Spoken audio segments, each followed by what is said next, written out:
The Pacific dawn broke cold over Naval Amphibious Base Coronado. Salt spray hung in the air like frozen breath, carried on winds that had traveled 3,000 miles across open ocean.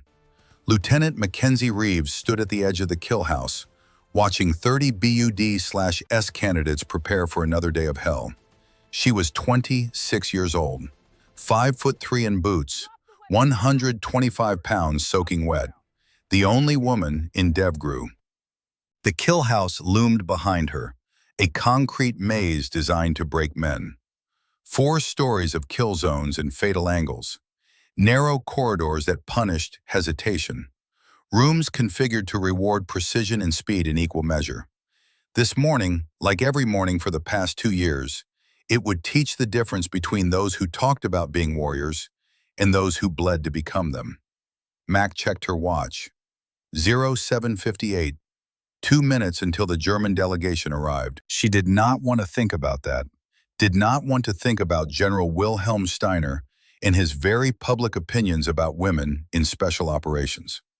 The man had spent 40 years in uniform, and the last 5 years making sure everyone knew that standards had fallen, traditions had crumbled, and the American military had become a social experiment doomed to fail in the crucible of real combat.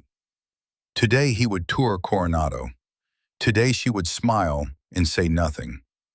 Candidates, her voice cut through the morning air, not loud, but it carried. 7 years in the teams had taught her that volume meant nothing. Authority was something else entirely. Authority came from competence, from the absolute certainty that you knew more about their job than they did. Form up. We're running scenario Delta 3. 30 men moved. No questions, no hesitation, no sideways glances. They knew Lieutenant Reeves did not waste words. The youngest was 19, fresh from boot camp, still thought the Navy was an adventure. The oldest was 32, former Marine who had cross-rated because he wanted to be the best. All of them had survived Hell Week. All of them thought they understood pain and exhaustion and the limits of human endurance. None of them had seen combat, not yet. That would come later, if they made it through the next 6 months, if they earned the trident. Mac walked the line, boots grinding on concrete still wet from the morning hose down. Her Sig Sauer P226 rode low on her right thigh. 15 rounds of 9mm hollow point, 2 spare magazines on her left hip. K-bar knife pressed against her right calf in a custom Kydex sheath. Both felt like extensions of her body now. 8 years of muscle memory, 8 years of proving she belonged, every single day. Delta 3 is a hostage rescue, she said. Her voice was level, professional, the voice of someone who had done this scenario so many times she could run it blindfolded. 4 tangos, 2 hostages, confined space, low light. You have 60 seconds from breach to completion. She paused at the center of the formation, made eye contact with each candidate, saw the nerves, the determination, the hunger to prove themselves. The average SEAL team completes this in 43 seconds. The record is 31, set by a woman. Nobody smiled. Good, they were learning. Team 1, you're up in 5. Gear check now. The candidates moved to their equipment stations. Mac watched their hands, watched how they checked magazines, tested flashlights, adjusted plate carriers. You could tell everything about an operator by how they prepped. The nervous ones checked twice, obsessive, never satisfied. The arrogant ones checked once, perfunctory, confident their equipment would not fail them. The good ones checked until it became meditation, until the ritual of preparation centered them for the violence to come.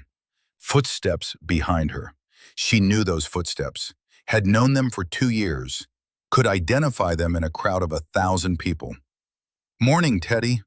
Master Chief Warrant Officer Theodore Blackwood stepped beside her. 67 years old, 6'2", 210 pounds of muscle that refused to surrender to age.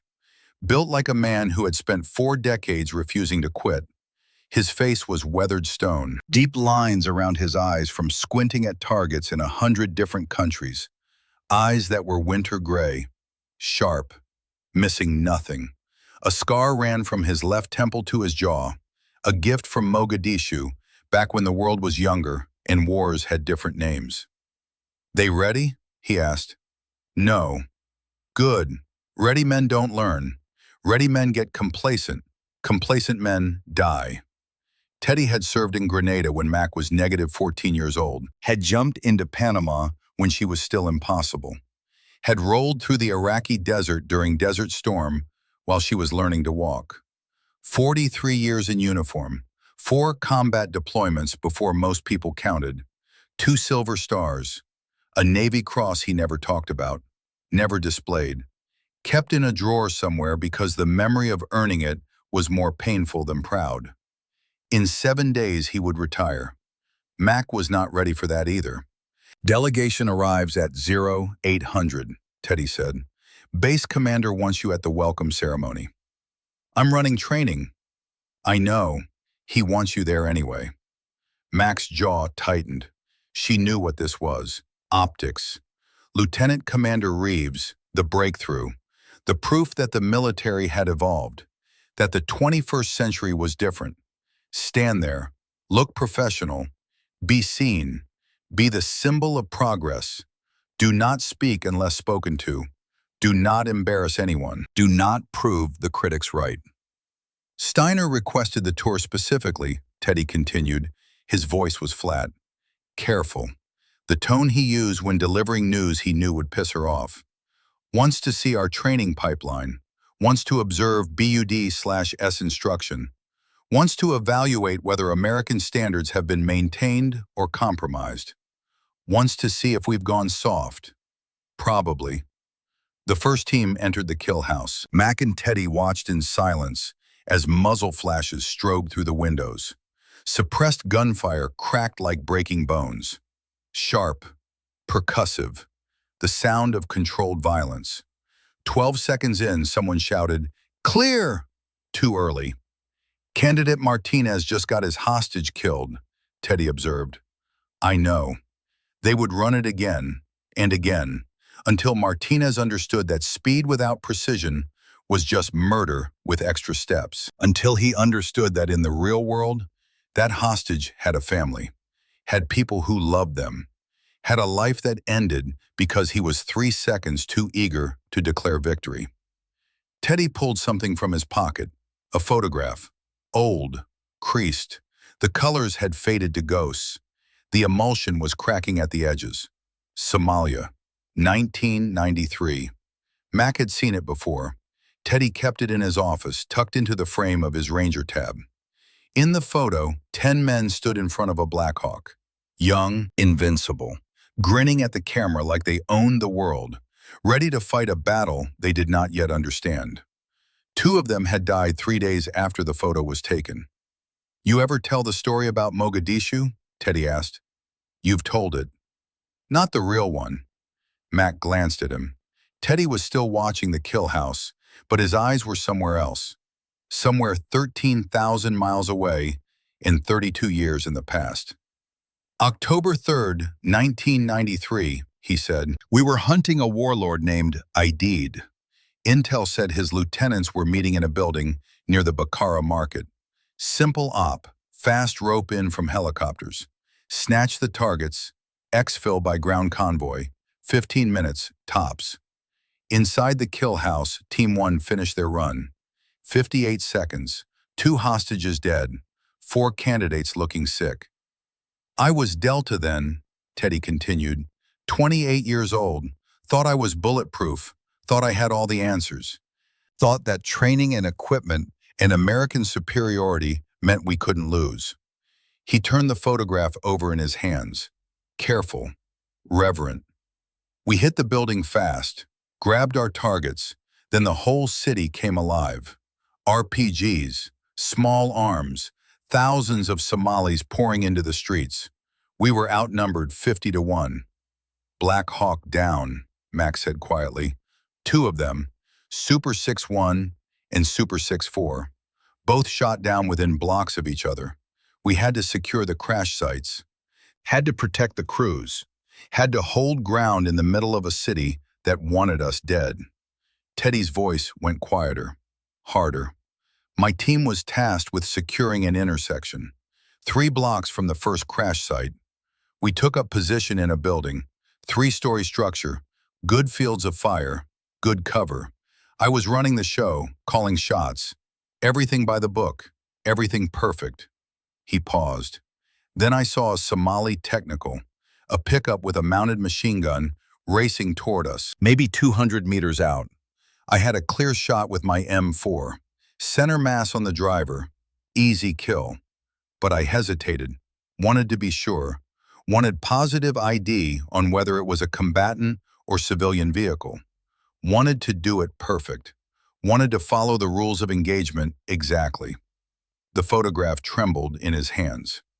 In that 3-second hesitation, the technical got close enough to light us up.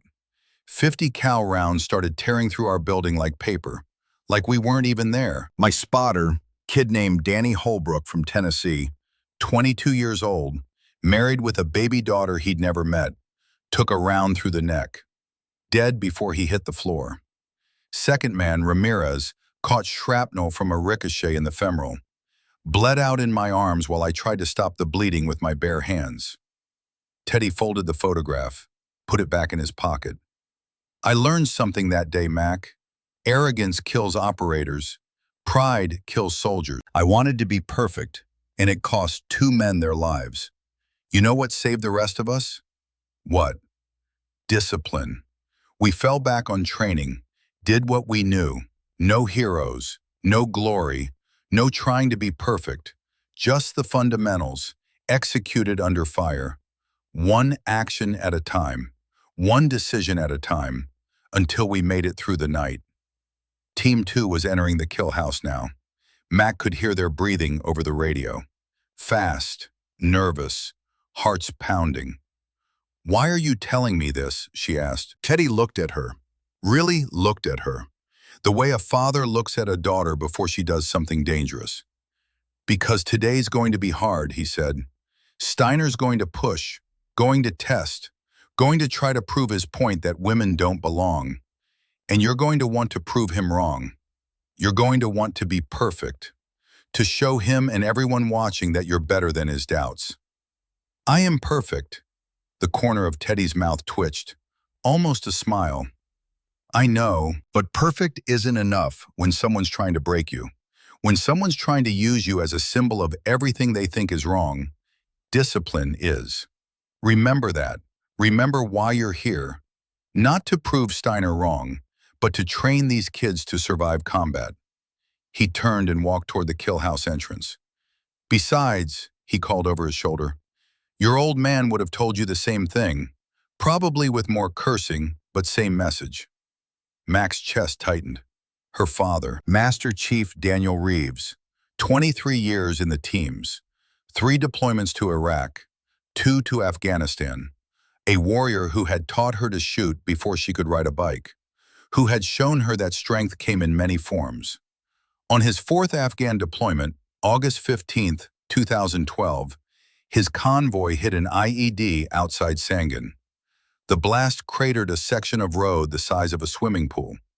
The explosion was so massive it registered on seismographs 30 miles away. There wasn't enough left to bury. Mac had been 13 years old, standing in her kitchen in Virginia Beach when the notification officers arrived. 2 men in dress uniforms with faces that had delivered this news too many times. She remembered her mother's scream, the sound of her knees hitting the floor, remembered the way the world tilted, the way color drained from everything, remembered the folded flag they handed her, so heavy it felt like it might pull her through the floor. She remembered the promise she made at his funeral. "I'll finish what you started." Now she wore the same trident he did, worked in the same base he did, taught in the same kill house where he once trained, carried the same knife he had carried, lived the same code he had lived. And every single day someone asked if she really belonged there. Her radio crackled. Lieutenant Reeves, this is base operations. Delegation has arrived. Proceed to Building 1 for welcome ceremony. How copy? Mac keyed her mic. Solid copy. En route. She looked at the kill house one more time. Team 2 was still running their scenario. She could track their progress by sound. The sharp crack of suppressed 5.56. The dull thump of flashbangs. The controlled chaos of men learning to be weapons. Learning that violence was a tool. That precision mattered. That every decision had consequences. Then she turned and headed for Building 1. Time to smile and be quiet. Time to be a symbol instead of an operator. The delegation was everything she expected. 12 people in expensive suits and polished shoes.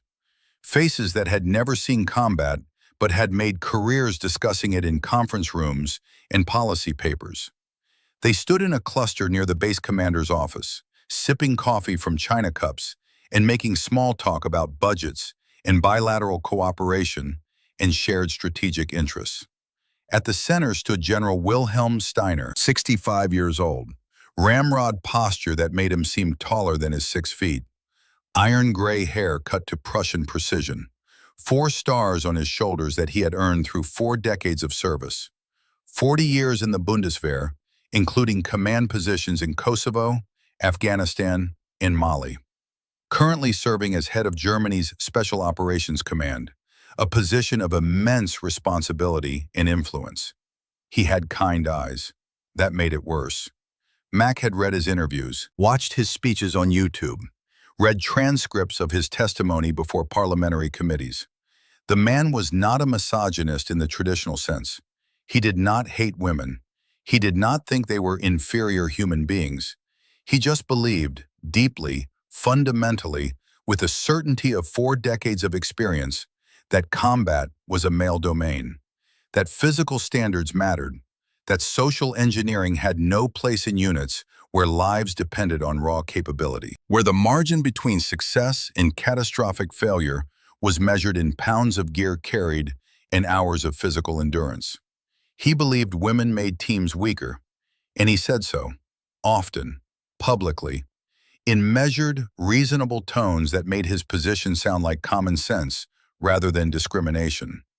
Base Commander Wilson spotted Mac and waved her over with the enthusiasm of a man who saw an opportunity for good optics. Captain Marcus Wilson was 52, balding, and politically fluent in the language of Pentagon bureaucracy.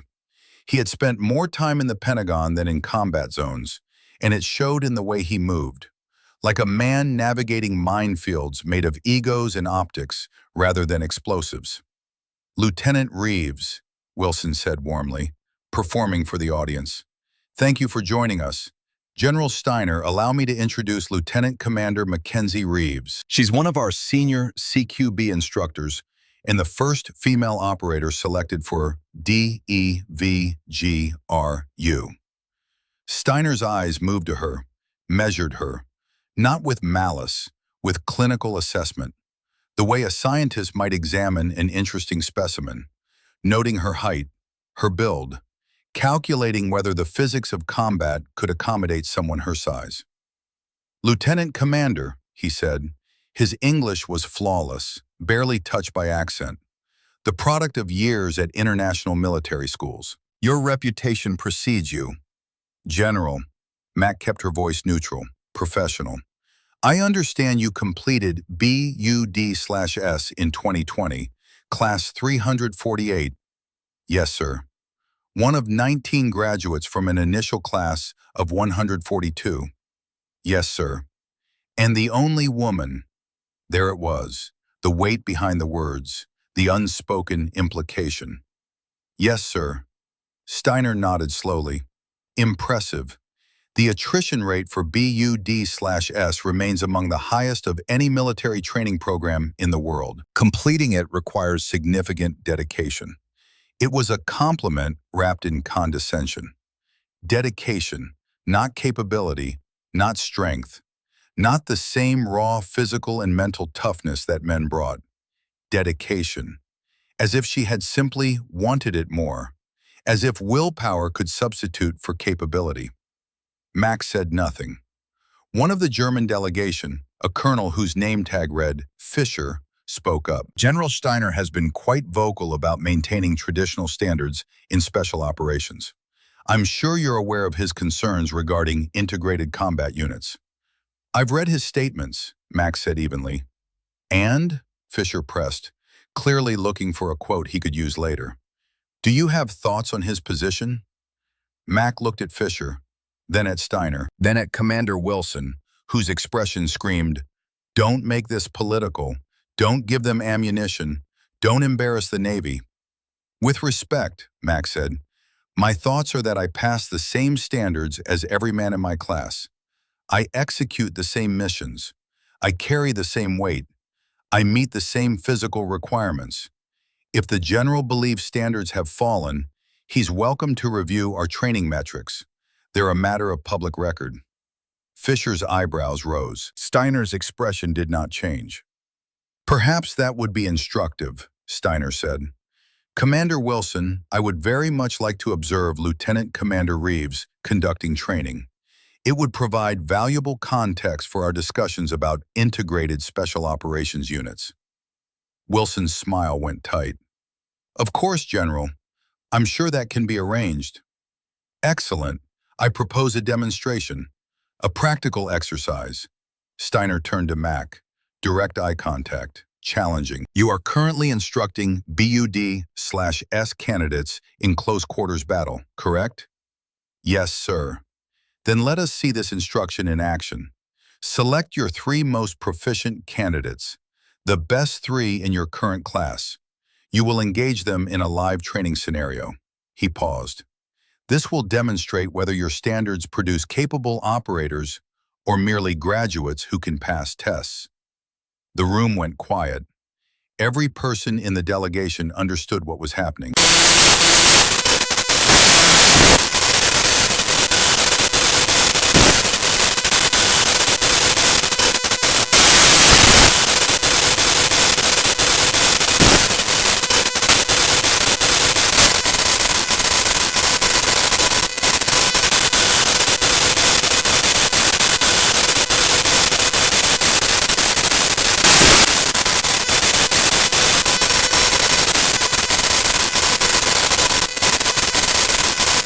As theater that proved nothing about real combat. There was no winning. Wilson cleared his throat. General, I'm not sure that's...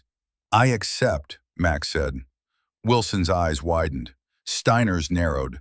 You accept? Steiner repeated. Yes, sir. I'll select 3 candidates. We'll run scenario Delta 3 in the kill house. Live rounds, full contact, standard BUD/S evaluation protocols. No modifications, no accommodations. And if you fail? Mac met his eyes. I won't. Steiner studied her for 3 long seconds, searching for doubt, for hesitation, for any crack in her armor. He found none. Then he smiled. It did not reach his eyes. Very well, I look forward to the demonstration, Lieutenant Commander. 20 minutes later, Max stood in the kill house staging area.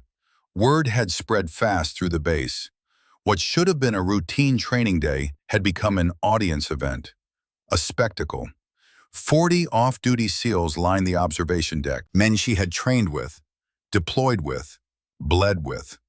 The German delegation occupied the VIP section. Commander Wilson looked like he was contemplating early retirement, or possibly a fake heart attack. Teddy appeared at her elbow.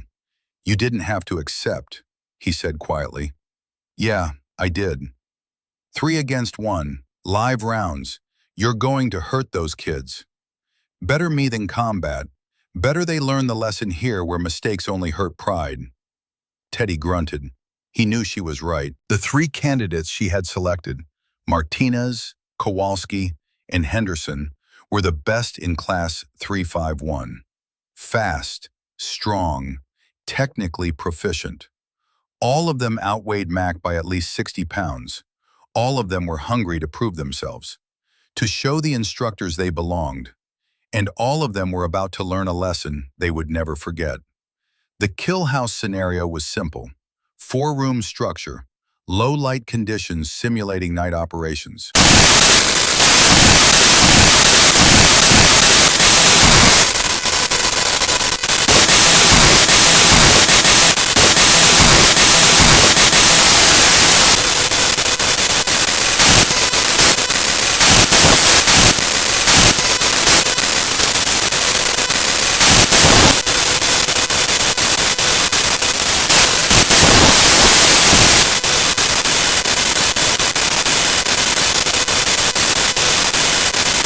She had 16 rounds, more than enough. The candidates geared up in silence, plate carriers, helmets, gloves. They checked each other's equipment with the precision Mac had drilled into them over the past 3 months, tapping magazines to ensure they were seated properly, testing weapon lights, confirming communication systems worked. Good kids. They would make fine SEALs. But today was not their day. Teddy handed her a radio earpiece. We're live streaming the overhead cameras to the observation deck. Everyone's watching. No pressure. Then let's give them a show. She entered the kill house through the side door. The interior was darkness cut by emergency lighting. Red bulbs that preserved night vision while allowing minimal navigation. Shadows pooled in corners. Her boots made no sound on the concrete floor. She had trained herself to move silently even in combat boots. Weight on the balls of her feet, rolling heel to toe, like a cat.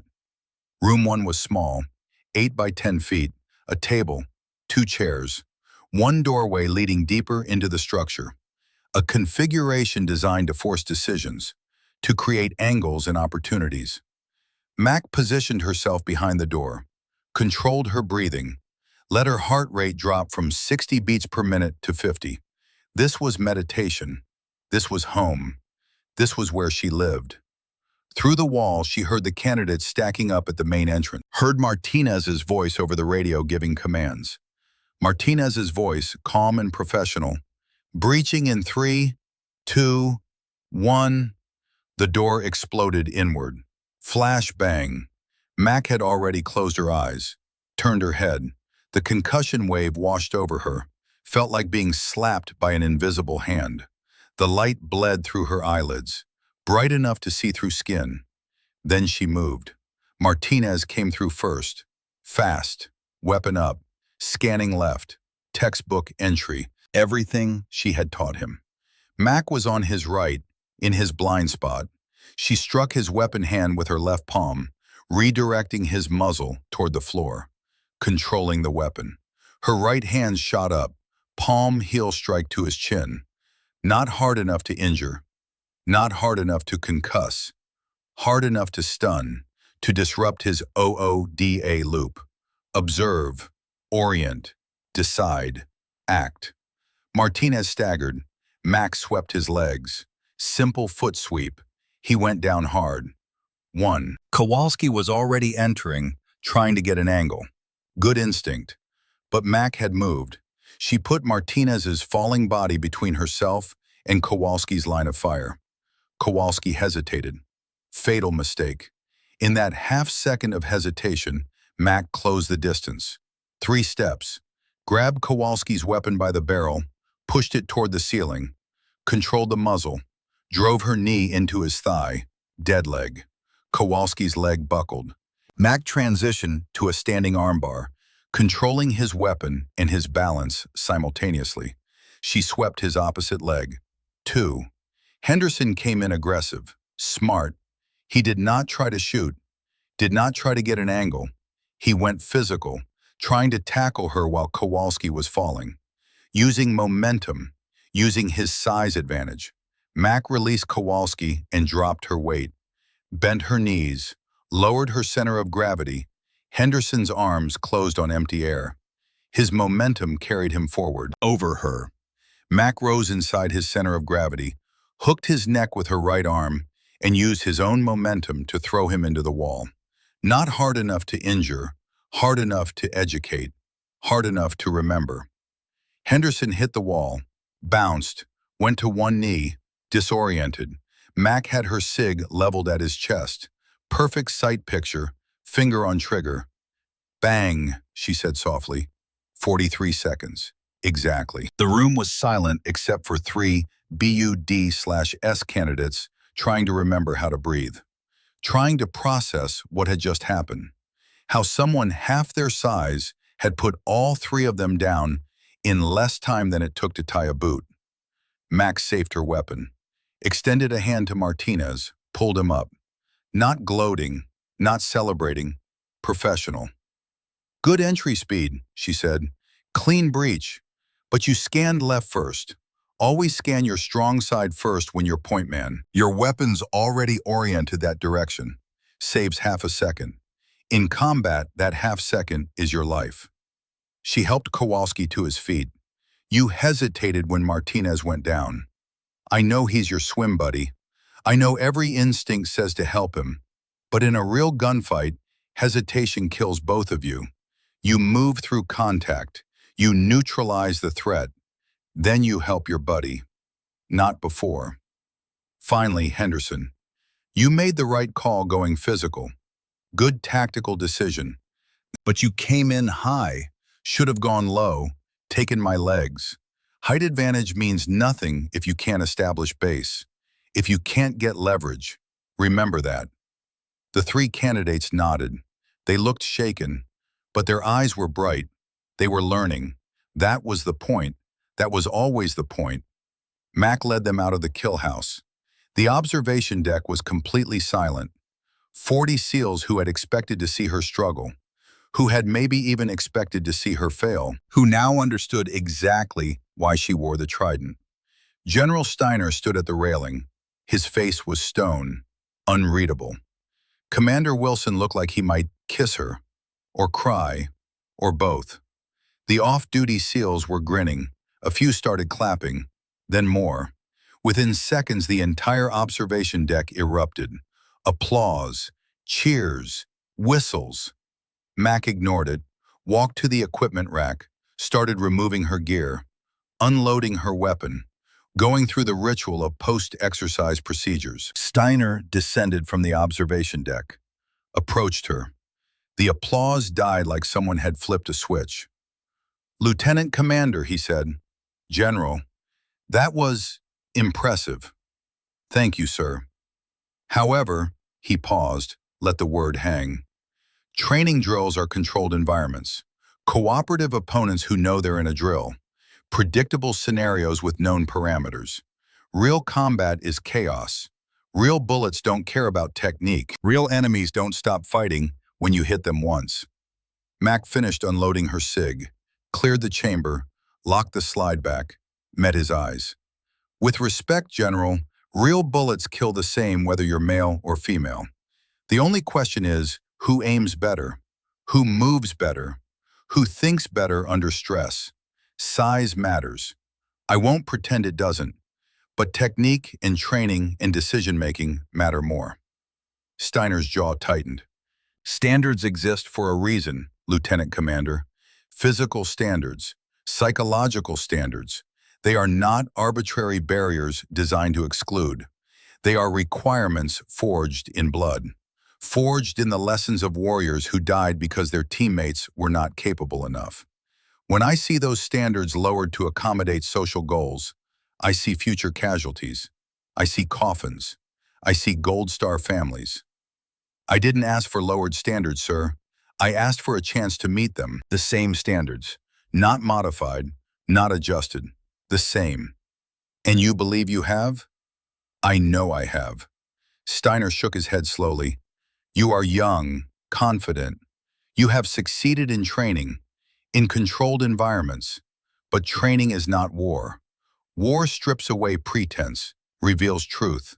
I have seen 40 years of combat, Lieutenant Commander. I have watched men break under pressure that statistics and diversity mandates cannot predict, cannot accommodate." He stepped closer, lowered his voice, the conversation becoming personal rather than political. "I do not doubt your dedication. I do not question your courage. But dedication and courage are not enough.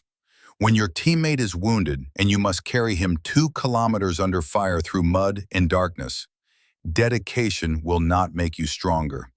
When you are operating on 3 hours of sleep over 5 days in sub-zero temperatures, courage will not change your physiology. Biology is not political. Physics is not negotiable. Gravity does not care about your feelings." Mac's hands were steady. Her voice was steady. "You're right, General. Biology matters. Physics matters. I weigh 125. I can't carry a 200-pound man 2 kilometers. You're correct. But I can drag him to cover. I can suppress the enemy. I can call for extract.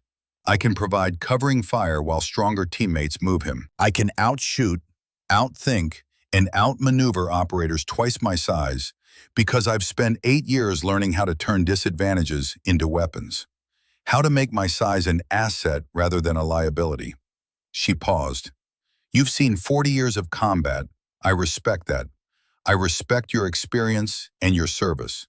But every generation of warriors thinks the next generation is weaker, that standards are falling, that the old ways were better. The Romans said it about the Greeks. The World War II veterans said it about Vietnam. Desert Storm veterans said it about Iraq and Afghanistan. And every time the new generation proves them wrong, not because we're stronger, because we adapt, because we find new ways to win. Steiner stared at her for a long moment. Something shifted in his eyes. Not agreement, but recognition. Respect, perhaps, or at least acknowledgement that she was not what he expected. Then he smiled, cold, thin. We shall see, Lieutenant Commander. Perhaps the afternoon will provide additional opportunities for evaluation, additional data points. He turned and walked back to his delegation. Teddy materialized beside Mac. You just made an enemy, he said quietly. I know. He's going to push harder now, going to look for ways to prove his point. I know. Good. Teddy handed her a water bottle. Your dad would have told him the same thing, probably with more cursing and fewer polysyllabic words, but same message. Mac drank. The water was cold, tasted like victory and impending disaster in equal measure. She checked her watch. 1,100 hours. 1 hour until the VIP lunch at the officers' club. 1 hour until everything changed. 1 hour until her world caught fire. At 11:45, Mac was in her office reviewing training reports when Teddy knocked on her doorframe. Didn't wait for permission to enter, just walked in and closed the door behind him. VIP lunch starts at 1200, he said. Wilson wants all senior instructors present. I'm not senior staff. You are today. You're the star of the show now. The diversity success story. Teddy's voice was dry. Listen, I need to tell you something. About today. Mac looked up from her reports.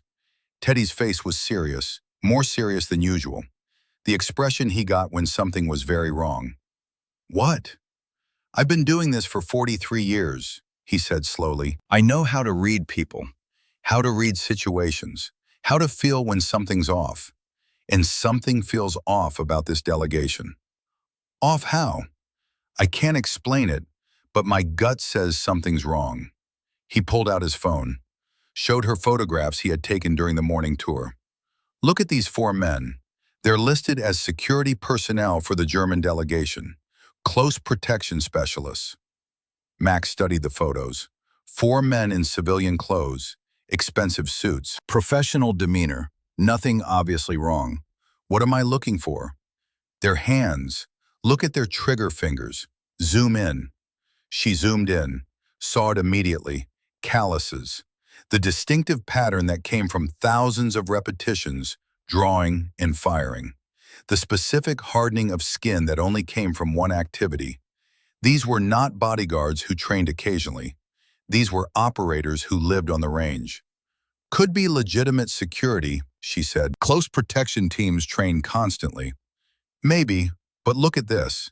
Teddy swiped to another photo. They're boot prints. I caught this when they were walking across the gravel near Building 3.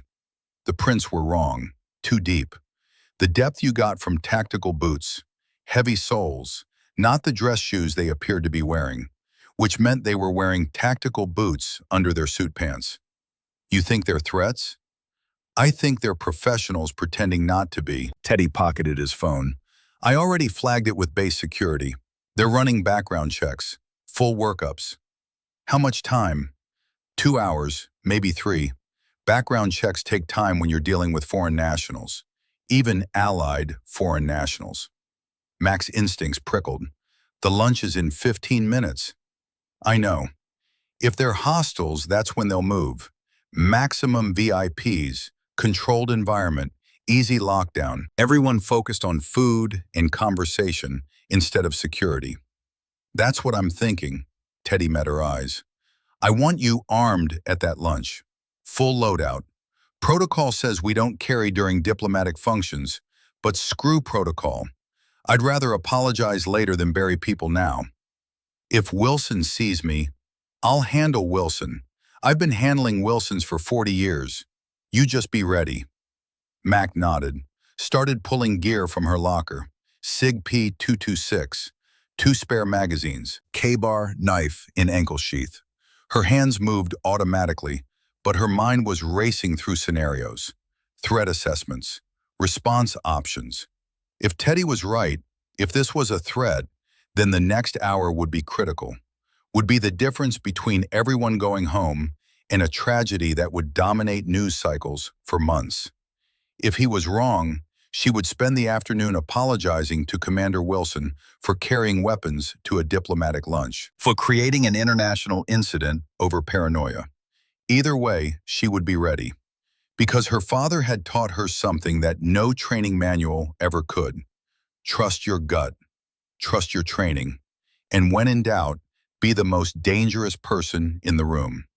She checked her watch one final time, 11:58. 2 minutes until the lunch. 2 minutes until everything changed. 2 minutes until she learned whether Teddy's instincts were prescient or paranoid. The officers' club sat on the western edge of Coronado, overlooking the Pacific. 2 stories of Spanish colonial architecture built in 1943. Stone walls thick enough to stop small arms fire, a feature that had seemed paranoid when the building was constructed, but prescient now. Windows that face the ocean, bringing in natural light and spectacular views. A single main entrance with a heavy wooden door. 2 emergency exits that most people forgot existed. Mac cataloged every detail as she approached, every tactical feature, every advantage and vulnerability. 12 VIP vehicles parked in a neat row. German delegation plus American hosts. 6 security personnel standing at intervals around the perimeter. They looked bored, comfortable, going through the motions of a job that never produced actual threats. They had no reason to suspect that today would be anything other than another diplomatic lunch with too much small talk and not enough food. Teddy fell into step beside her. Security checks came back clean, he said quietly. All 4 men are legitimate German federal police, close protection specialists assigned to General Steiner's detail. Backgrounds check out. Service records check out. Everything clean. Then why do you still look worried? Because clean backgrounds don't mean clean intentions. Because people can be compromised. Because my gut still says something's wrong. They reached the entrance. A Navy petty officer checked their IDs. Young kid, maybe 22. Looked at Mac's ID. Looked at her face. Looked at the SIG on her hip. Ma'am, weapons aren't. Exception for senior instructors, Teddy said smoothly. Security protocol. The petty officer looked uncertain, but waved them through. Inside, the club had been transformed into a diplomatic showcase. White tablecloths, crystal glasses, flower arrangements that probably cost more than Mac's monthly salary. 40 people in dress uniforms and expensive suits mingled near a buffet that could feed a platoon. General Steiner stood at the center of the largest group, holding court, telling a story that made the German delegates laugh. He looked completely at ease. A man who had spent 4 decades in rooms like this, navigating the politics of military leadership. The careful dance of alliance maintenance. Commander Wilson spotted Mac and Teddy, approached with a champagne flute and a diplomatic smile that didn't reach his eyes. Lieutenant Commander, Master Chief, thank you for joining us. His eyes dropped to Mac's thigh, where her SIG was holstered. The smile went brittle. Is there a reason you're armed at a diplomatic function? Precautionary, sir. We have 6 professional security personnel on site, trained close protection specialists. I don't think better to have it and not need it, Teddy interrupted, than need it and not have it. Old saying, saved my life in Mogadishu. Wilson's jaw tightened. He was about to respond when one of the German delegates called his name. The commander excused himself with a look that promised a future conversation about protocol violations in career-limiting decisions. Max scanned the room, identified exits, sight lines, potential cover. The 4 German security personnel were positioned strategically, 2 near the main entrance, 1 by the kitchen, 1 near the ocean-facing windows. Professional positioning. Maybe too professional. Maybe exactly where you'd position people if you wanted to control all entry and exit points. "I'm going to circulate," Teddy said. "Keep eyes on our friends." He moved away. Mac found a position near the buffet that gave her angles on the entire room, poured herself water from a crystal pitcher, sipped it, watched. 11:59. Steiner was talking to a Navy captain about budget allocations. The German delegates were discussing European defense policy. Security personnel were checking phones and looking professionally bored. Everything was normal. 1200 hours. A waiter emerged from the kitchen with a tray of appetizers. Mac tracked his movement. Young, maybe 25. Local hire from the base. He moved efficiently through the crowd, offering crab cakes and polite smiles. 12:01. One of the security personnel near the entrance touched his earpiece, listened, nodded, said something quiet into his radio. Professional. Routine. 12:02. The security man by the windows checked his watch, made eye contact with the one by the kitchen. A signal, subtle. Could be nothing, could be everything. 12:03. Mac's instincts screamed. Every nerve in her body went electric. The feeling she got before contact in Afghanistan. The feeling that had saved her life a dozen times. She set down her water glass, moved her hand to her cig. Not drawing, just ready. Thumb on the retention strap. Teddy was across the room. He had seen it too. Their eyes met across 40 feet of diplomatic theater. Something was wrong. 12:04. The waiter dropped his tray. It hit the floor with a crash that made everyone turn. China shattered. Crab cakes scattered. The sound of breaking glass in a room that had been filled with polite conversation. In that half-second of distraction, that moment when every eye turned toward the noise, the 4 security personnel moved. Not toward the waiter, toward their targets. The one by the entrance pulled a weapon from under his jacket. Not a pistol, a compact submachine gun. MP5K, suppressed, 30-round magazine. The one by the kitchen did the same, smooth, practiced. 2 more weapons appeared from concealed holsters. 4 armed men in a room full of unarmed VIPs. 4 operators executing a plan they had rehearsed. Time crystallized. Everything slowed. Max saw the lead security man, the one by the entrance, raise his weapon toward General Steiner. Saw his finger move to the trigger. Saw the precise mechanical efficiency of someone who had done this before. Professional. Controlled. She drew her cig. Smooth. Fast. 8 years of muscle memory compressed into 0.7 seconds. Presentation from holster. Front sight on target. Trigger press. The security man's head turned. Saw her weapon. His eyes widened. Tactical adjustment. Target shift. Too late. Mac put 2 rounds center mass. Suppressed. Controlled. Professional. The man dropped. The room exploded into chaos. Screaming. People diving under tables. Crystal glasses shattering. Champagne spreading across white tablecloths like blood. The smell of fear and adrenaline. The other 3 security men spun toward Mac. 3 weapons tracking. 3 professionals acquiring their new primary threat. She was already moving. Put the buffet table between herself and their weapons. Flipped the table forward with explosive force. Food and plates cascaded across the floor. Salmon, roast beef, fine china breaking. The heavy oak surface became cover. Bullets punched through. 9mm rounds, subsonic, suppressed. They sounded like nail guns. Chunk, chunk, chunk. Wood splinters exploded around Mac's head. She dropped low, rolled right, Came up near a support pillar. Stone, better cover. One of the attackers was adjusting his angle, tracking her movement. Good. Professional.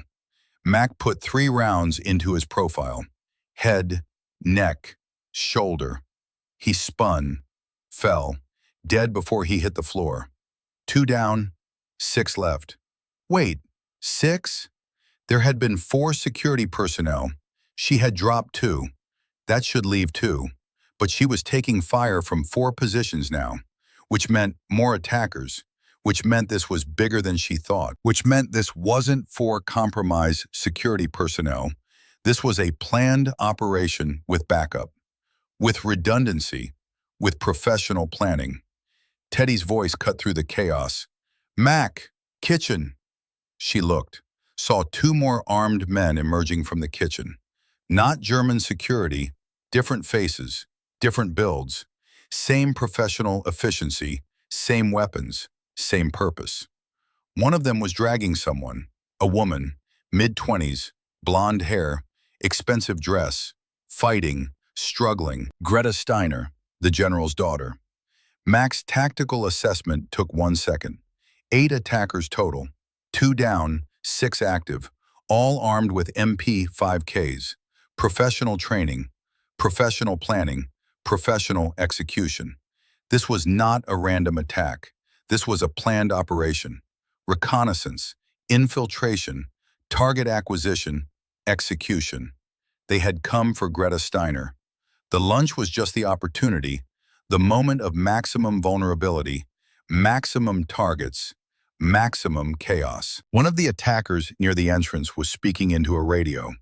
Accented, German, clipped, professional. Package acquired, execute phase 2, northwest exit in 30 seconds. Mac keyed her own radio. Base security, this is Lieutenant Commander Reeves. Officers Club is under attack. 8 armed hostiles, 1 civilian hostage.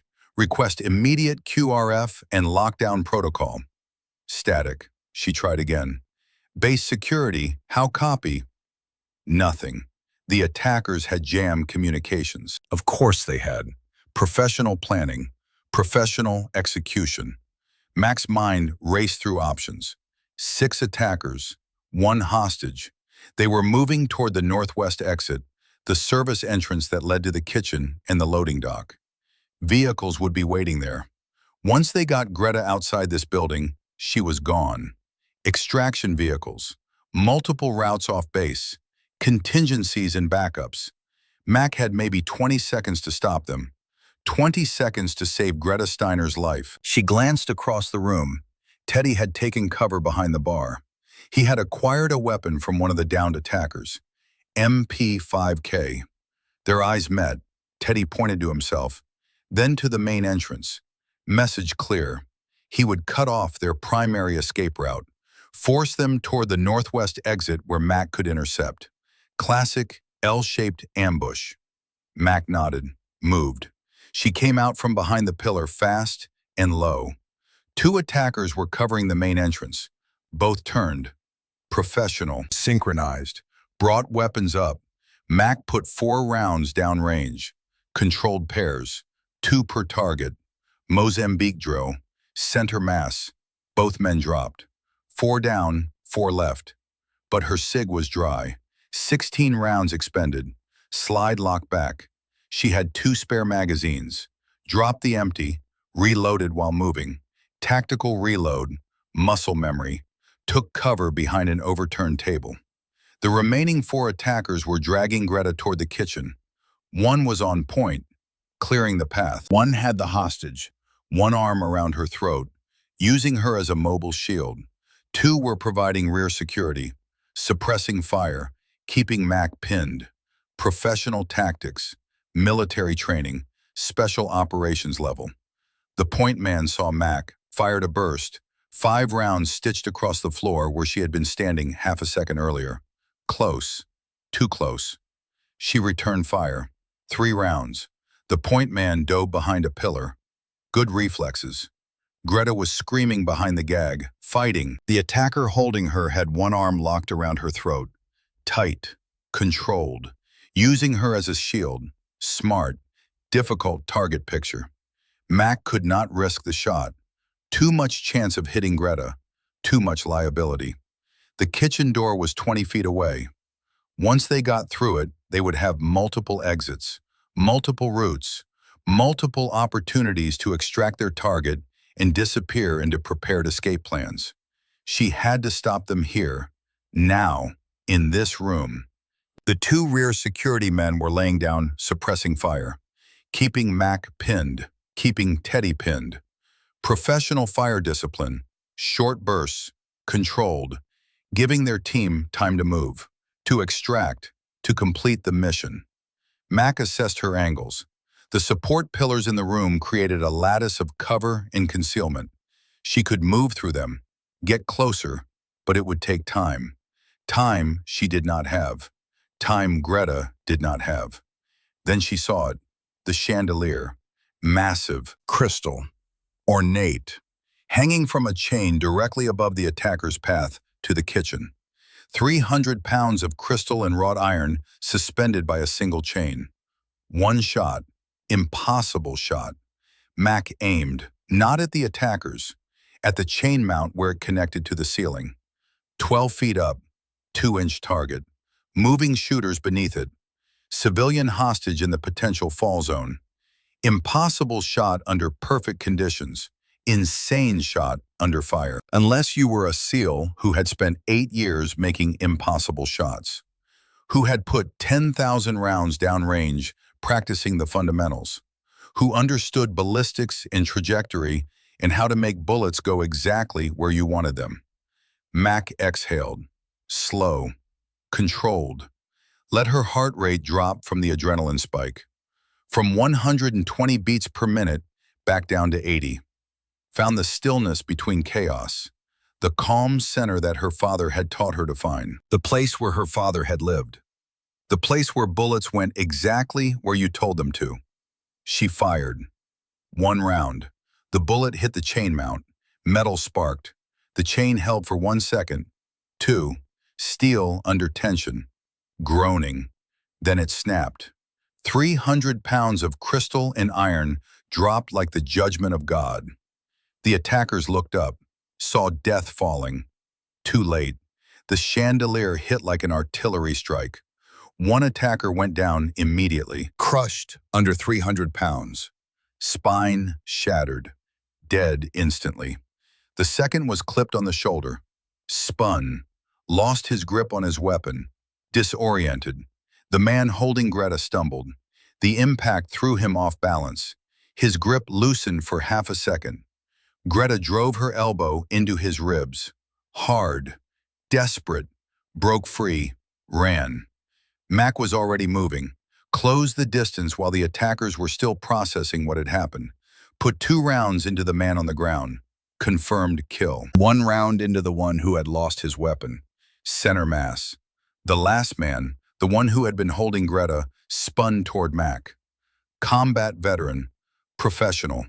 Even disoriented, he was bringing his MP5K up, acquiring target. They fired simultaneously. Mac felt something punch her left shoulder.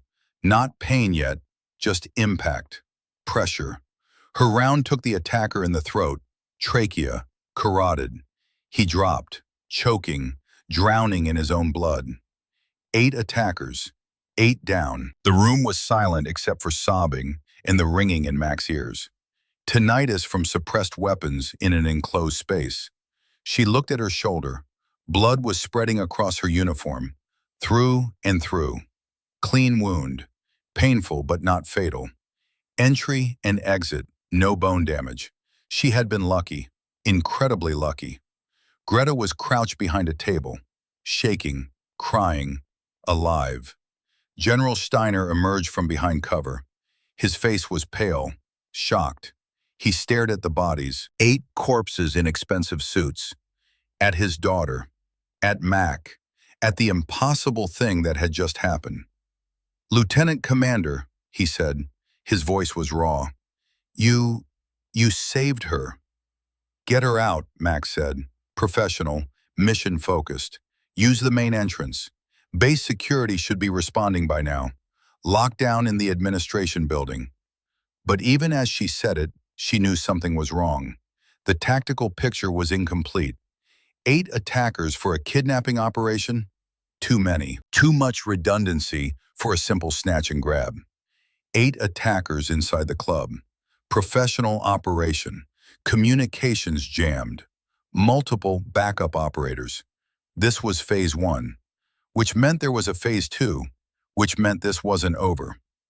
Teddy appeared beside her, blood on his face from flying glass, otherwise intact. He was checking the bodies, professional, thorough. "You're hit," he said. "I'm fine, shoulder, through and through. How many security personnel outside?" 6, all probably dead or compromised by now. They would have hit them first. Silent kills. Before the operation kicked off. Mac's radio crackled. Not base security, a different voice, accented, European, professional. "Lieutenant Commander Reeves, my name is Christoph Vandenberg. You have just killed 8 of my men. I am very disappointed." Mac keyed her mic. "Vandenberg, who are you?" "I think you know who I am, Lieutenant Commander, just as I know who you are. You are the woman who humiliated General Steiner this morning. You are the woman who believes she belongs in a world built by men. You are the woman who is about to learn a very difficult lesson about capabilities and limitations." Static. Then, "I have 4 more operators positioned throughout this base. We have cut your communications.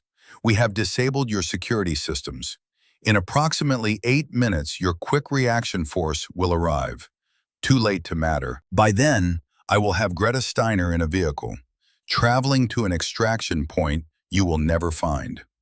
Mac looked at Teddy. His face was stone, grim, calculating. "Why?" she asked into the radio. "Why Greta?" Vandenberg laughed. It was not a pleasant sound. It was the laugh of someone who had crossed moral lines long ago and never looked back. "Because her father destroyed my life. Because he deserves to feel the helplessness I felt. But mostly, Lieutenant Commander, because someone is paying $50 million to make that happen. And I am a professional. This is business." The radio went silent. Mac turned to Steiner. The general was holding his daughter. His face had gone from shock to something harder, something colder. Recognition. "Vandenberg," he said quietly. "Christoph Vandenberg, Belgian para-commando. I had him court-martialed in 2008. Afghanistan, war crimes. He was torturing prisoners for information, violated every convention. I testified against him. He went to prison for 10 years. And now he wants revenge," Teddy said. "No," Steiner shook his head. "If he wanted revenge, he would kill me, put a bullet in my head.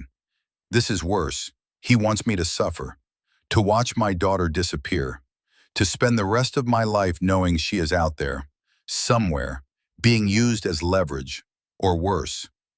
Greta's eyes were wide, terrified, understanding that her ordeal was not over. "That 8 dead attackers was just the beginning. We need to move," Max said. "Get the VIPs to a secure location.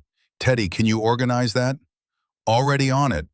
Teddy was pulling people out from under tables, directing them toward the main entrance, his voice calm, authoritative, the voice of someone who had done this before. Commander Wilson emerged from cover, looked at the bodies, at the blood, at Mac, at the carnage that had erupted in his officers' club. "Lieutenant Commander, Not now, sir. We have 4 more hostiles on base, armed, professional, with a specific target. I need you to get these people to the administration building. Stone construction, defensible. Lock it down. Don't come out until you get an all clear from me or Master Chief Blackwood. Understood?" Wilson nodded. For once, he did not argue. For once, he understood that this was not his world.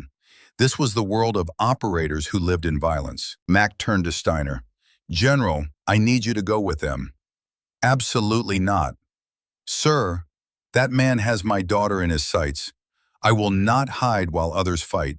Steiner's voice was iron, absolute. You need someone who knows Vandenberg, his tactics, his psychology, his patterns. That is me. I know how he thinks. Mac wanted to argue, but he was right. Intel mattered. Understanding your enemy mattered. Sun Tzu had written about it 2,500 years ago, and it was still true. Fine, but you follow my orders. No heroics. No grandfather trying to save his grandchild moments. Professional. Understood? Steiner almost smiled. I believe you have claimed all the heroics for today, Lieutenant Commander. Teddy finished evacuating the VIPs, returned to Mac. Building is clear except for us and the bodies. What's the play?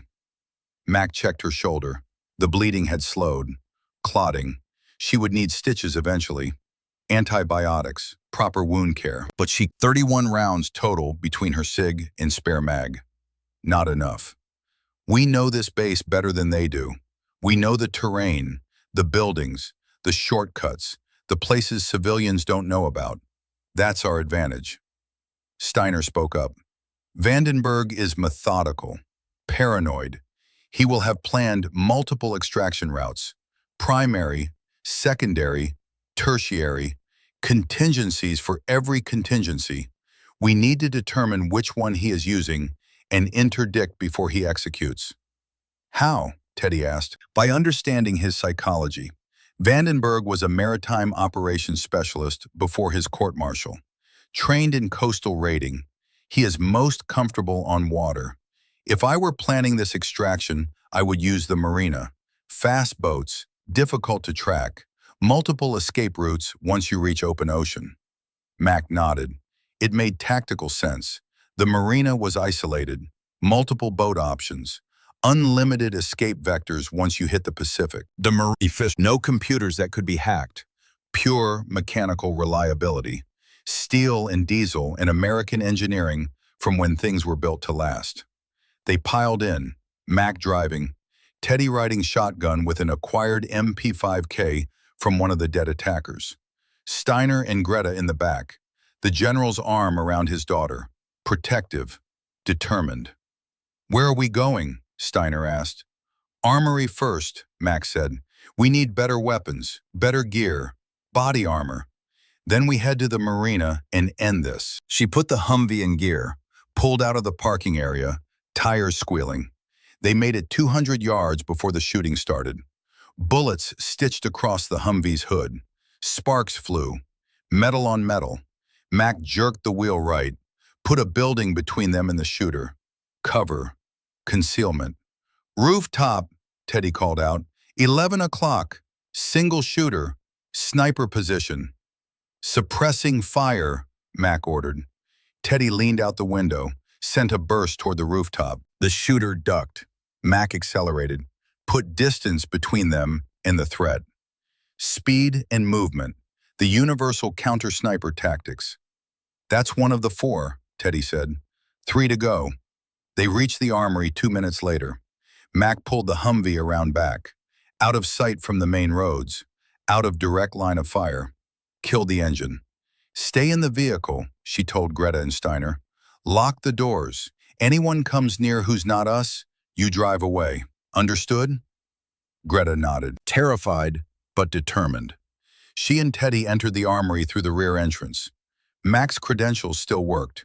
Biometric scanner, retinal scan. The door opened with a pneumatic hiss. Inside was every weapon a SEAL could want. An armory built for a unit that deployed worldwide. Mac grabbed an M4A1 carbine, mounted a holographic sight and tactical light, loaded 6 30-round magazines. Teddy took a similar loadout plus a Remington 870 shotgun for close work. 12 gauge. Buck, he always said retirement was for people who'd given up. They returned to the Humvee. Steiner was on his phone, shook his head. Still no signal. They are jamming everything within the base perimeter. Very sophisticated equipment, military grade. Then we go old school, Max said. No comms, no backup, no cavalry coming. Just us. She started the engine, pointed the Humvee toward the marina, toward the final confrontation, toward Vandenberg and whatever he had waiting. They were the tactical deception, the misdirection. They're not trying to extract Greta from the base, she said slowly. They're trying to keep us away from something, split our forces, isolate us, make us commit to the wrong direction. And while we are chasing shadows at the marina, Steiner continued, they are executing their real plan, their real extraction point. The radio crackled. Vandenberg's voice, amused, confident, the voice of someone winning. Very good, Lieutenant Commander. You are beginning to understand. You are smarter than I expected. I do not need to take Greta off this base through the marina. That was misdirection, a feint. I simply need to keep her away from rescue long enough for my real extraction. 32 minutes from now, a helicopter will land at the north end of the base. Corporate charter, filed flight plan, completely legal. I will hand over the package to my employers, and by the time your superiors realize what has happened, I will be 30,000 feet over the Pacific Ocean. Gone. Mac's jaw clenched. We will stop you. Will you? You are one woman with one old man and a general who has not seen combat in 20 years. I have 4 operators, all special forces trained, all veterans of multiple conflicts, all motivated by $50 million. The mathematics are not in your favor, Lieutenant Commander. Mathematics don't account for motivation. No, Vandenberg's voice went cold. They do not, which is why I am about to give you additional motivation, to show you what happens when you interfere with professionals. Static, then screaming, not on the radio, behind them. Mac spun. The rear door of the Humvee was open. Steiner was slumped against the seat, blood on his temple, unconscious but breathing. Greta was gone, and Teddy was on the ground outside. 3 men standing over him, weapons trained on his head. Mac's hands went to her M4, but she was too late. A 4th man appeared from behind the Humvee, moved like a ghost, pressed a suppressed pistol to the base of her skull. Cold steel on skin. Hands up, Lieutenant Commander, slowly. No sudden movements, or I paint the interior of this vehicle with your brain. She complied. The man took her weapon, her SIG, her knife, zip-tied her hands behind her back. Professional, efficient. This wasn't his first rodeo. Pushed her out of the Humvee. She hit the ground hard, tasted blood, looked up. One of the men was dragging Greta toward a van parked 50 meters away. Black, nondescript.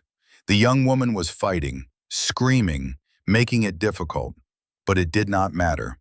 The operator was twice her size and knew exactly what he was doing. The man with the pistol crouched beside Mac. Vandenberg says hello, says you impressed him, says it's a shame you're on the wrong side. He raised the weapon, center mass, professional, about to execute. Mac saw Teddy move. Even with 3 weapons on him, even outnumbered, even knowing it would probably get him killed. He swept the legs of the nearest attacker, grabbed the man's weapon as he fell, came up shooting. 2 rounds, 2 attackers down. Perfect shots even from the ground. The 3rd attacker turned, fired, full auto burst. Teddy took the rounds in the chest. Body armor stopped most of it, but the kinetic energy of multiple impacts threw him back, like getting hit with sledgehammers. He hit the ground hard, did not get up. The man with the pistol to Mac's head hesitated, looked at Teddy, confirming the kill. Fatal mistake. Mac drove her head backward, connected with his nose, felt cartilage break, felt the crunch of bone. He stumbled, she rolled, came to her feet despite the zip ties binding her wrists, drove her shoulder into his gut, used her body weight. They went down together. The last attacker standing turned his weapon toward them. Mac used the man she had tackled as a shield. Human shield. The attacker held his fire, did not want to hit his partner. Professional discipline, professional training. 3 seconds. That was all Mac needed. She got her bound hands under the fallen man's jacket, felt for weapons, found his knife. Awkward, backward, but her fingers closed on the handle, drew it, twisted her body, cut through the zip ties. Freedom. The last attacker realized his mistake. Fired. Muzzle flash in the afternoon sun. Mac was already moving, rolled behind the Humvee. Bullets sparked off metal. Ricochets screaming. She came up on the opposite side, threw the knife. 8 years of training, thousands of throws in the kill house, in training scenarios. The blade flew true, end over end, embedded in the attacker's throat, carotid, trachea. He dropped, choking, dying. Silence. Mac ran to Teddy, rolled him over. His eyes were open, breathing labored, wet. Bad sign. "Did we win?" he rasped. Working on it, she checked his wounds. Body armor had stopped the rounds, but the impacts had cracked ribs, possibly punctured a lung, blood in his mouth, pneumothorax. "You need a hospital. You need a trauma surgeon. Need to finish the mission," he coughed. Blood flecked his lips. "Greta, get her back." "I will." "Mac." He grabbed her arm. His grip was weak, fading. "Vandenberg won't surrender, won't negotiate. True believer. Thinks the world has gone soft. You have to end him. Permanently." "I know. And he'll have more men at the extraction point. At least 2, maybe more. Murphy's Law applies." Teddy pulled something from his vest. His custom 1911. The weapon he had carried for 43 years. Through Grenada and Panama and Desert Storm and a dozen other places that never made the news.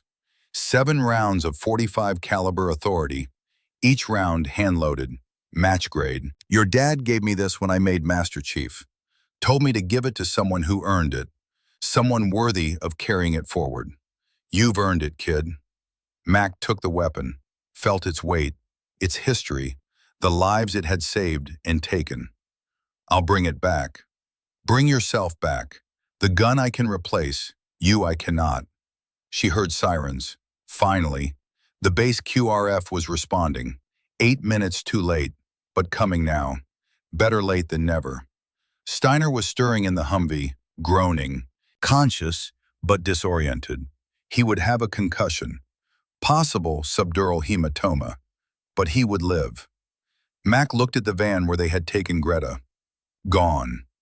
Already at the north end of the base, the real extraction point.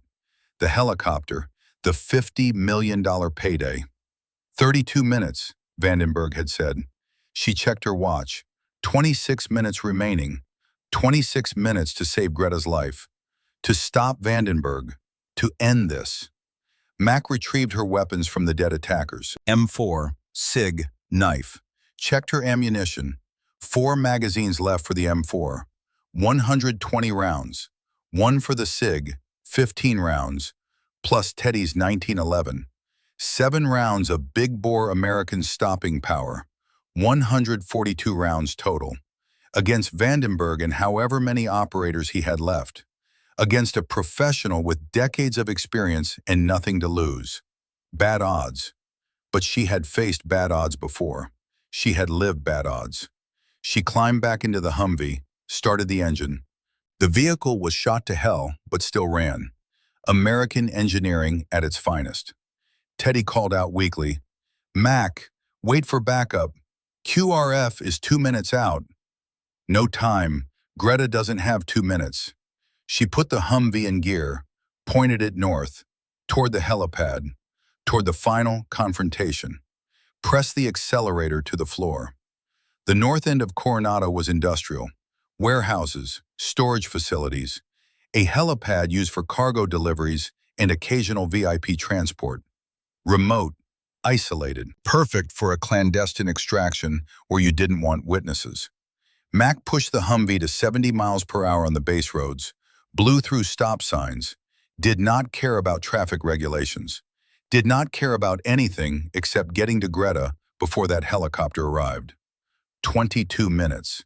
She could see the helipad in the distance. No helicopter yet, but she could see movement. Figures. A van. The final pieces of Vandenberg's plan coming together. And somewhere in that plan was Greta. Terrified. Alone. counting on someone to save her.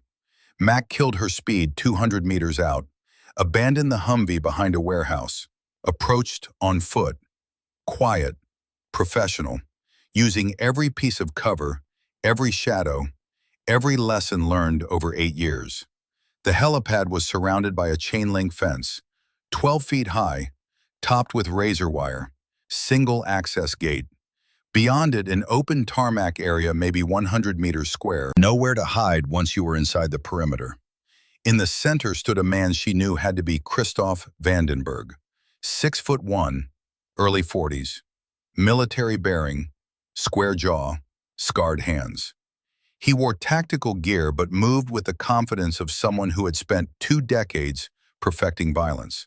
His face was hard, emotionless, the face of a man who had killed too many people to remember names anymore. Beside him stood Greta, hands zip-tied, mouth gagged, eyes terrified but defiant. Fighting spirit not broken. 2 operators formed a perimeter, both armed with MP5Ks, both scanning, both professional, both looking like they'd done this exact scenario before. Mac assessed the situation. 3 targets, 1 hostage, open ground, limited cover. The only substantial concealment was a cargo container near the fence line. Rusted, old, but solid. Terrible tactical situation. Absolute nightmare scenario. But she had not come this far to quit now. She moved to the cargo container, used it for concealment, studied the patterns, the timing, the gaps in their coverage, looking for the weakness. Every defense had one. The helicopter was audible now, distant, maybe 4 minutes out. The sound of rotors carrying on the wind. She had to move, had to act, had to end this before that helicopter landed. Mac pulled a flashbang from her vest, last one, cooked it for 2 seconds, threw it over the fence, into the compound. Arcing trajectory right between the 2 operators. The grenade detonated. Blinding light, concussive sound that made the air shudder. 170 decibels.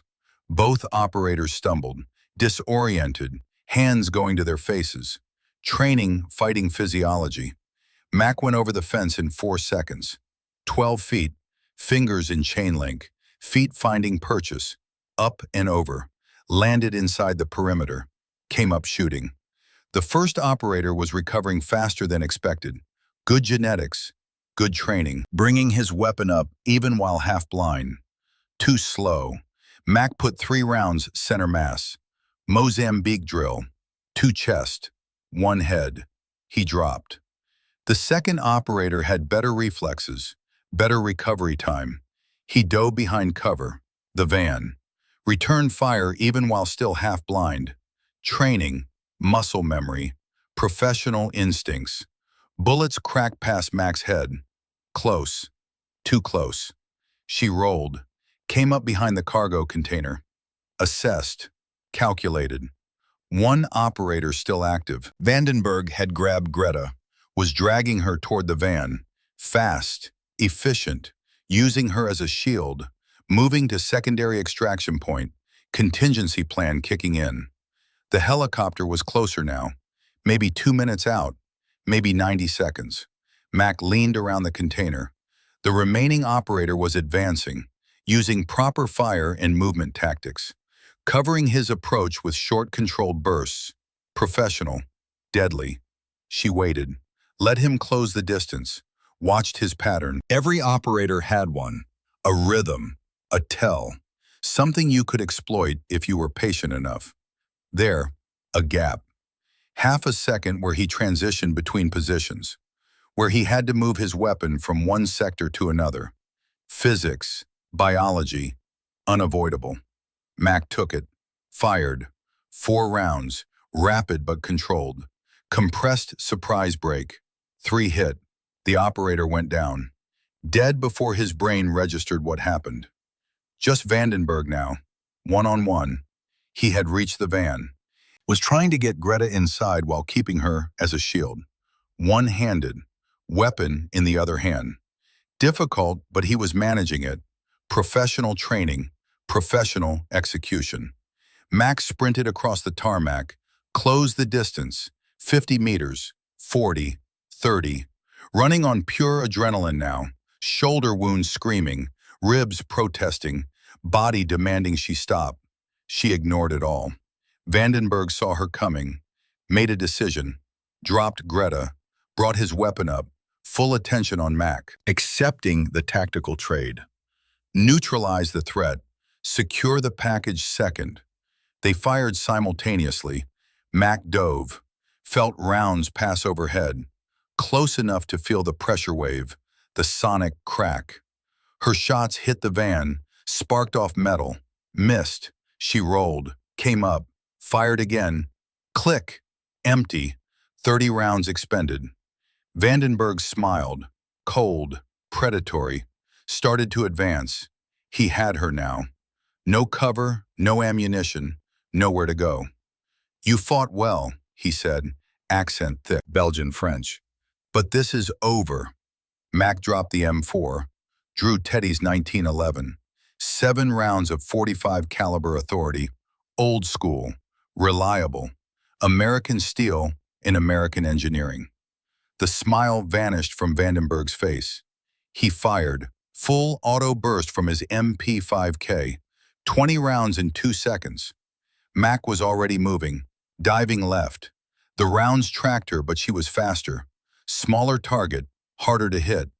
8 years of training, 8 years of turning her size into an advantage. She came up, fired, once, controlled, precise. The .45 caliber round hit Vandenberg in the shoulder. The heavy bullet spun him. Kinetic energy transfer. He stumbled but did not fall. Tough, experienced, combat veteran, not going down easy. 6 rounds left. He returned fire. Controlled now, not wasting ammunition. Professional. Mac felt something hit her vest. Center mass. Felt like getting kicked by a mule. The impact drove the air from her lungs. She went down, hard, vision graying at the edges. Vandenberg was on her in 2 seconds. Kicked the 1911 from her hand, put his boot on her chest. 200 pounds of pressure, weapon pointed at her face. Execution position. You should have quit, he said. Should have stayed home. Should have understood that some things are beyond you. Mac's hand found her ankle sheath, found the K-bar. The knife her father had given her on her 18th birthday. The knife that had been with her through BUD/S. Through every deployment, through everything. The knife that had her father's initials engraved on the blade. She drew it, drove it into Vandenberg's calf, twisted, felt the blade grate on bone. He screamed, fell back. His weapon clattered across the tarmac. Professional discipline breaking under sudden trauma. Mac rolled, ignored the pain in her ribs from the vest impact, ignored the blood from her shoulder, ignored everything except the mission. Everything except ending this. She grabbed the 1911, came up, front sight on target. Vandenberg was reaching for his weapon. Fast, determined, not giving up, not surrendering. She fired. 3 rounds, controlled, precise, professional, center mass. He dropped. Blood spreading, eyes going glassy, life leaving. You cannot win, he gasped. There will be others. There is always someone willing to pay. Then he was gone. The helicopter was overhead now, beginning its descent. But it did not matter anymore. Greta was safe. Vandenberg was dead. The mission was complete. Mac walked to Greta, cut her zip ties with the K-bar, removed her gag. The young woman collapsed into her arms, sobbing, shaking, released tension and terror and relief all at once. You're safe, Mac said quietly. Her voice was steady despite everything, despite the pain and exhaustion and adrenaline crash. You're safe now. The helicopter pilot saw what had happened below. The bodies, the blood, the small woman standing in the center of it all, with a weapon and a hostage who was clearly rescued, not captured. He banked hard, pulled away, fled. Not his fight, not his problem, not worth whatever they were paying. In the distance, sirens wailed. The QRF had finally arrived, 10 minutes too late, but Mac had not needed them, had not needed backup, had not needed anything except her training and Teddy's 1911 and 8 years of refusing to quit. She sat down heavily. Her shoulder wound had reopened. Blood was soaking her uniform. Her ribs ached from the vest impact, multiple impacts. Her body was demanding that she stop, that she rest, that she acknowledge the damage. She had stopped. The mission was over. Greta sat beside her, still shaking. How did you? There were so many of them. You were alone. Training, Max said. Discipline. Refusing to quit when quitting is the only logical option. That's what SEALs do. You saved my life. I did my job. No. Greta's voice was firm despite her fear, despite her trauma. You did more than your job. You were a hero, a real hero. Mac looked at the bodies, at the blood, at the evidence of violence necessary to protect one innocent life. 12 dead men, 12 lives ended because they had chosen the wrong profession, the wrong mission, the wrong target. Heroes are just people who do what needs to be done, she said. Nothing more, nothing special, just people who refuse to quit. The QRF arrived in force. Medics, security, officers demanding explanations, reports, accountability. Matt gave them Greta. Let them take her to safety. Let them secure the scene. Let them do their jobs. She stood, retrieved Teddy's 1911, checked it, still had 3 rounds left. She safed it, ejected the magazine, cleared the chamber, made the weapon safe. A promise to return it to him. A reminder that she had not done this alone, that she never did anything alone. 4 weeks later, Lieutenant Commander Mackenzie Reeves stood on a podium at Naval Base Coronado. In front of her sat 300 people, SEALs, officers, enlisted personnel, media, politicians, cameras, the machinery of recognition and ceremony. General Wilhelm Steiner and his daughter Greta had flown in from Germany specifically for this. Took time from busy schedules because some things mattered more than schedules. Master Chief Theodore Blackwood stood beside her in his dress uniform. Recovered, healthy, officially retired as of yesterday, but present for this, for her. Commander Wilson stepped to the microphone, read the citation in a voice that carried across the assembly. Formal, official.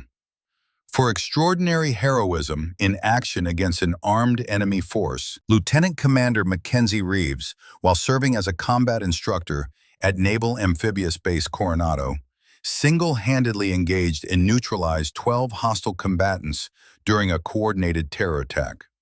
Despite sustaining multiple wounds, Lieutenant Commander Reeves pursued enemy forces across the base, rescued a civilian hostage under fire, and prevented a significant international incident through exceptional courage, tactical brilliance, and unwavering dedication to duty. Her actions reflect great credit upon herself and are in keeping with the highest traditions of the United States Naval Service. Wilson pinned the Navy Cross to her uniform, second highest award for valor in combat. The medal was heavy, silver, a reminder of what she had done and what it had cost. The weight of recognition, the weight of responsibility. The audience applauded. Standing ovation. 300 people on their feet. Genuine respect. Genuine recognition. Greta Steiner was crying. Her father's hand was on her shoulder. His face was transformed from 4 weeks ago. Proud, respectful, humbled by what he had witnessed. After the ceremony, after the handshakes and photographs and congratulations, General Steiner approached Mac privately, away from the crowds and cameras. Just 2 warriors, 2 people who had survived violence together. Lieutenant Commander, he said, I need to tell you something important. Sir, I was wrong about everything, about women in combat, about standards, about capability, about what makes a warrior, about what defines excellence. His voice was thick with emotion he was not trying to hide. You saved my daughter. You proved that excellence has no gender, that courage has no prerequisites except will and training and absolute refusal to quit, that I have been a fool for 40 years. He handed her an envelope, heavy paper, official letterhead. This is my formal apology. I am submitting it to every major military publication in Europe and America. I am also implementing immediate policy changes in German special operations.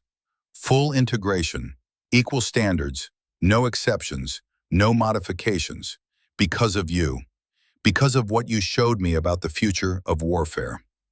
Mac took the letter. Thank you, General, but I didn't do this to change your mind. I didn't do this to make a political statement. I know, you did it because it was right, because it was your duty, because you are exactly the kind of warrior every military needs, regardless of gender or size or any other arbitrary characteristic we use to exclude people who are capable. He extended his hand. It would be an honor to serve alongside you. Max shook it. Firm, equal, warrior to warrior. The honor is mine, sir. After Steiner left, Mac found Teddy waiting by his truck in the parking lot. He was in civilian clothes now. Jeans, flannel shirt, baseball cap. He looked younger, lighter, free of the weight of 4 decades in uniform. Ready? He asked. Ready for what?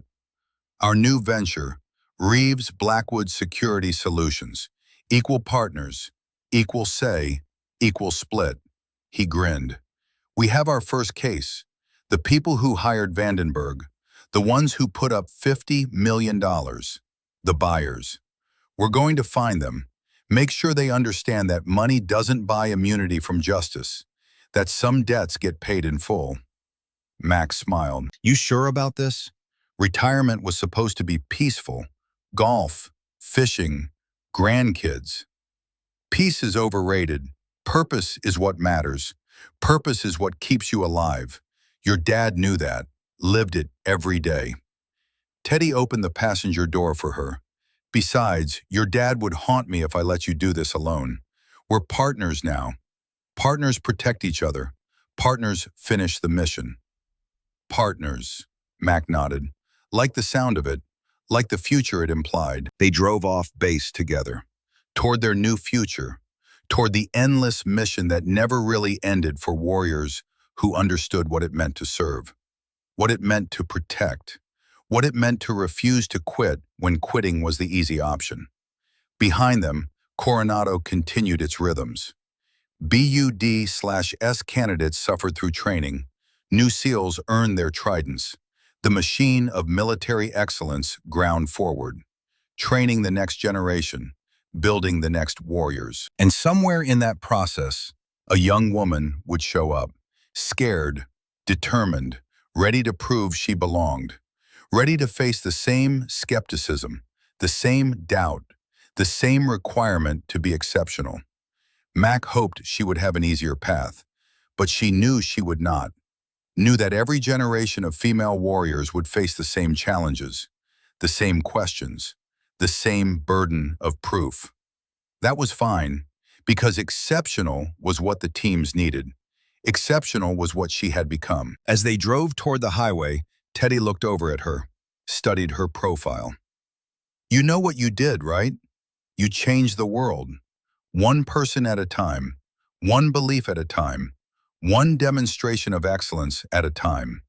That's how real change happens, not through legislation or policy, through example. I just did my job, Teddy. Yeah, he smiled. Keep telling yourself that, kid.